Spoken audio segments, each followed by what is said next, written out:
Kiran says, I can't agree with part booking part. I go with doubling my positions when I'm right. No. Please understand. Adding to the position, adding to a profitable position, part booking when your position goes into certain amount of profit. These are guidelines, right? You are doubling your position every time it goes into profit.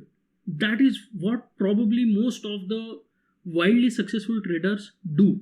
All right. But imagine I don't know how much experience you have as a trader, but let's say you're a retail trader, you come to the markets and you see, you take a position, the market goes in your favor by 50 points and you double your position there. All right. Then it falls 25 points and you are at break even. Make sense? If it continues to move, that trade is going to give you huge amounts of profits. But if it comes back, what then? Okay. Most of the time market will come back. Most of the times you won't be able to handle the pullbacks if you're a retail trader. So what I'm suggesting, you buy.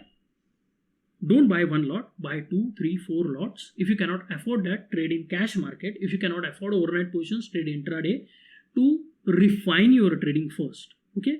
Then once you are in profit, book 50% of your position, put your stop loss at cost. What is going to happen? You are not going to lose any money. When you are starting out, when you are a retail trader, these slightly high end and difficult to manage trading decisions may not be easy to handle for retail traders. They need to have that confidence that yes, I can make money, I can be in control of my trading.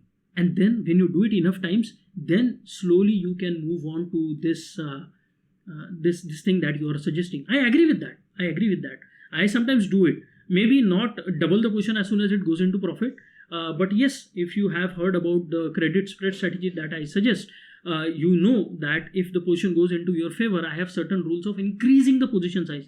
But that is a different beast. It is a passive strategy. But let's say you are doing intraday trading and you are buying and you are selling. It's kind of a binary trade up or down. In that case, this particular strategy may not be completely wrong, but may be very difficult to manage for someone who's just starting out.